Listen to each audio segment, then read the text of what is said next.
प्रथम बन्या प्रभावित चाषी मानंकु कृषि इनपुट सब्सिडी बाबद को सरकार पक्षर सहायता प्रदान करा जिवो। एथिरे 33% और ताठारु अधिक फसल क्षति होइतिबा क्षुद्र एवं नाममात्र चाषी तांकु प्रथम रे अण जलसेचित अंचल रे हेक्टर पिछा 8,500 टंका प्रदान करा जिवो एवं जलसेचित अंचल रे हेक्टर पिछा 17,000 टंका प्रदान करा जिवो एवं समस्त प्रकार बारमासी फसल पाई विभिन्न प्रकार जो बारमासी जो विविध फसल जो माने करूछंती पनीपरिबा हो एवं इत्यादि इत्यादि ये समस्त पाई मध्य हेक्टर पिछा 22,500 टंकार कृषि इनपुट सब्सिडी एथिरे प्रदान करा जिवो। द्वितीय रे क्षतिगत चाषी मानंकु विभिन्न प्रजातिर धान और अणधान कहले यथा गोटे उदाहरण देले बिरी ये वर्षा दिन फसल परे परवर्ती फसल जो बिरी आसे ये बिहन किनिबा निमंते आर्थिक सहायता डीबीटी माध्यम रे प्रदान करा जिवो एवं सरकार तरफ सरकारी घरोई व्यवस्था माध्यम रे आवश्यक बिहन मध्य चाषी मानंकु किनिबा पाई मध्य उपलब्ध करा जिवो। सेमानकु जो डीबीटी माध्यम रे सीधा सड़क आर्थिक तांको सहायता दिया जिवो। सेतिरे सरकारी बिहन बाछि करी भी से कौ समय रे कौ एरिया रे केते दिन भीतर चाष हबो चाषी अधिक ज्ञानी एवं से तार अनुभव अछि सेति पई आमे डीबीटी माध्यम रे बिहन पई ताकू आमे आर्थिक सहायता देवा सहित आमे मध्य सरकार के तरफ जो बिहन मान आमे रखिछु ताहा मध्य ताको पाखरे बा से अंचल उपलब्ध करा जिवो। सी प्राइवेट रू भी नहीं पारिबो सरकारी स्तर नहीं पारिबो चाषी तार इच्छा अनुसार जोटा ताकू सुविधा हबो कोउटा करले पुनर्बार चाषी तार जेति की आशा रखिथबो ए वर्षर क्षति न होई करी मु सेति की भरणा करि परिबी चाषरे ताल सेही आधार रे मध्ये से करि परिबो ये कथा को सरकार निष्पत्ति करै करी चाषींकर सुविधा पाई ताकू पर्याप्त प्रकार सहयोग देबा पाई मनस्थ करिसंती। तृतीय रे क्षतिग्रस्त चाषी मानंकु मागणारे पनीपरिबा मिनी किट मध्य प्रदान करा जिवो। बन्या परवर्ती रोग पोक परिचालना पाई क्षतिगत चाषी मानंकु एथिरे 75% पर्यंत सब्सिडी प्रदान करा जिवो। चतुर्थ रे क्षतिग्रस्त उठा जलसेचन पॉइंट गुडी को युद्धकालीन भित्तिरे मरामती करा जिबा पाई आर्थिक सहायता एथिरे प्रदान करा जिवो।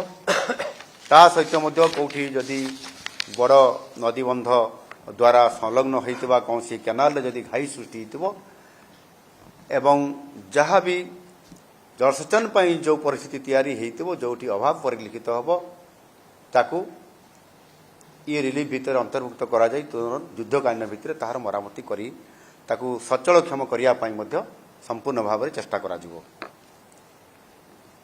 पंचम रे प्राणी संपद क्षतिर भरणा पाई आर्थिक सहायता प्रदान करा जिवो। यह व्यतीत नष्ट हो जाइथिबा डंगा जालो पोखरी इत्यादि पाई मध्य आर्थिक सहायता प्रदान करा जिवो।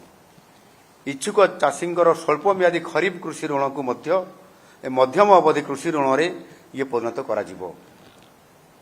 सप्तम रे हस्तशिल्प और हस्ततंत्र क्षेत्र रे क्षतिग्रस्त उपकरण किंबा जंत्रपाति किनिबा पाई 5,000 टंका एवं कंचामाल और प्रस्तुत सामग्री जदि क्षति होइतबो ता पाई 5,000 टंका मध्य सहायता प्रदान करा जिवो।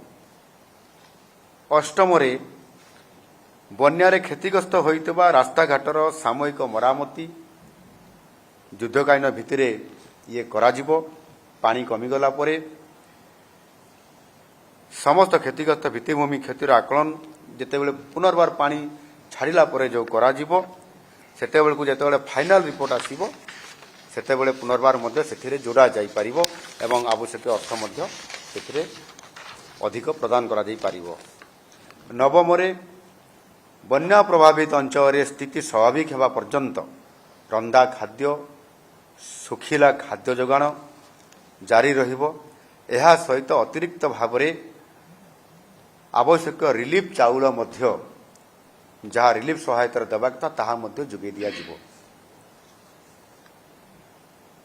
शेषरे बन्या प्रभावित व्यक्तिविशेषों को बासनकुसन और वस्त्र निमंते मध्य ये बासनकुसन केतबेले कोठी बन्यारे हजि जाइथिबो किंबा को परिस्थिति रे ताकू आवश्यकता पड़ुथुबो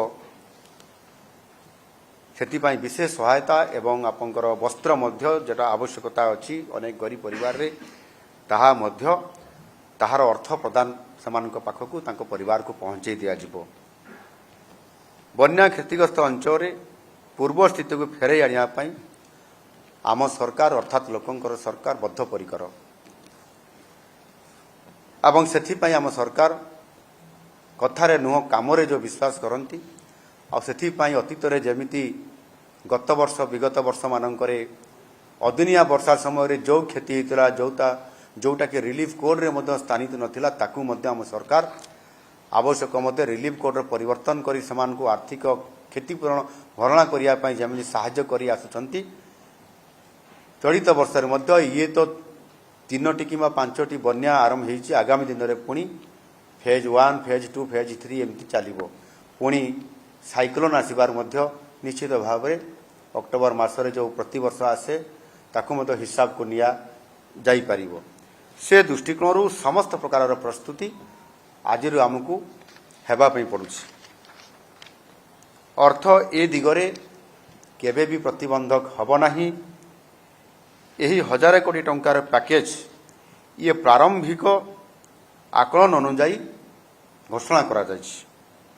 जेतेबेले चूड़ांत आकलन करा जीवो आम विभागीय अधिकारी माने संपृक्त जिलार जिलापालंक तांको सहित तांको टीम जितेबेले सरजमीन तदंत करी आकलन करिवे रिव्यू करिवे सेतेबेले जो चूड़ांत रिपोर्ट आसीबो एवं से रिपोर्ट जदि आज जो 1000 कोटी टंकार जो आर्थिक पैकेज जो आम रिलीफ माध्यम देवा चाहूँ जदि ताठार अधिक आसे ताले सेथिपे मु कहली अर्थर अभाव नहीं। आम सरकार पाखरे अर्थ संपूर्ण भाव में अच्छी। ये जदि रिपोर्ट अधिक आसीबो ताले आमे संपूर्ण भाव में त्वरित पर्यायर तांको देवा पाई मध्य प्रस्तुत अछु। एवं ए बाबद रे मध्य आमे जोटी अधिक प्रभावित बारंबार होउची से दृष्टिकोण मध्य आम सरकार जहाँ एठी आमे रिलीफ दौचु जहाँ परिस्थिति आसी तार मुकाबिला करूछु एवं केंद्र सरकार को ए बाबद में अवगत कराऊछु टाइम टू टाइम रे। एवं एबे जो अधिक वर्षा होईची रेकर्ड परिमाण से दृष्टिकोण भविष्य में कौ परिस्थिति तैयारी हेबो किंबा कौ प्रकार स्थिति उपजी पारे से दृष्टिकोण केंद्र सरकार को मध्य अवगत निश्चित भाव में करेबु एवं टीम को मध्य एक आसिक अनुधान करबा पई मध्य आम सरकार विचार करुछंती। धन्यवाद।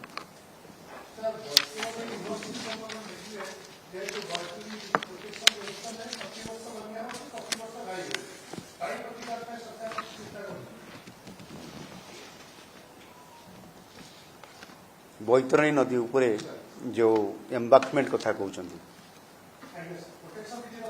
प्रोटेक्शन अच्छी किंतु आप स्थायी प्रोटेक्शन कथा कहउछंती सेतिरे जेते बेले प्रोटेक्शन बा आमे माटी द्वारा आड़ीबंध अनेक जगार प्राय करा सब जगार करा एवं किछि किछि जगार मध्य सेठी कंक्रीटली गोटे जोठी भांगी जाय से जगार मध्य आमे कंक्रीटली आमे सेठी गाड़ुआल टाइप रो आमे करिछु जोथरे भांगीबो नाही। किंतु गोटे ना गोटे जगार जो माड़ होउची जेभଳି भाबरे रेकॉर्ड जो आमर रहुची पानी विभाग द्वारा जो रेकॉर्ड आसुची ताठार भी अधिक हेबा द्वारा कौन ना कौन सी जगार घाई सृष्टि हेबा स्वाभाविकता होउची मध्य से दृष्टिकोण ये बाबद रे आलोचना विचार विमर्श आगुरी भी हेइतिला। एबे भी आमे ये बाबद रे स्थायी प्रतिकार करिबा पई आमे आलोचना जारी रखीचु। निश्चित भाव में बैतरणी सहित सेपटे सुवर्णरेखा बुढ़ा बणंग एवं सारंदी एवं ता सहित बैतरणी ब्राह्मणी महानदी एवं एपटे दक्षिण रे जो नदी गुड़िक भी अच्छी जो थे बन्या द्वारा जो घाई सृष्टि है तार स्थायी एम्बांकमेंट बा स्थायी बंध कथा निर्माण कथा कहते सरकार ରଖିଛନ୍ତି ଏବଂ ସେଥିରେ କାହାକୁ ଆଗେ କରାଯିବ କାହାକୁ ପଛେ କରାଯିବ କେଉଁ ଜାଗାରେ କରାଯିବ କେମିତି କରାଯିବ ଡିଟେଲ ତାର ଡିପିଆର୍ ପ୍ରସ୍ତୁତ କରିବା ପାଇଁ ମଧ୍ୟ ଡିପାର୍ଟମେଣ୍ଟମାନଙ୍କୁ ଏ ବାବଦରେ ଆଗରୁ ଆଲୋଚନା ରହିଥିଲା। ଏବେ ବି ତାଙ୍କୁ ଆମେ ପରାମର୍ଶ ଦେଇଛୁ। ମୁଁ ବି ରାଜସ୍ୱ ମନ୍ତ୍ରୀଙ୍କ ସହିତ ଏ ବାବଦରେ ଆଲୋଚନା କରୁଥିଲି। ଆମେ ବି ଯେତେବେଳେ ଆଜି ଏବେ ମିଟିଂ କରୁଥିଲୁ ସେ ସମୟରେ ମଧ୍ୟ ସ୍ଥାୟୀ ପ୍ରତିକାର ବିଷୟରେ ଆମେ ଆଲୋଚନା କରୁଛୁ। ଯେମିତି ହୀରାକୁଦ ଡ୍ୟାମ୍ ମାଟିବନ୍ଧ ଦ୍ୱାରା ନିର୍ମିତ ହୋଇଛି ବିଶ୍ୱର ଦୀର୍ଘତମ ନଦୀବନ୍ଧ।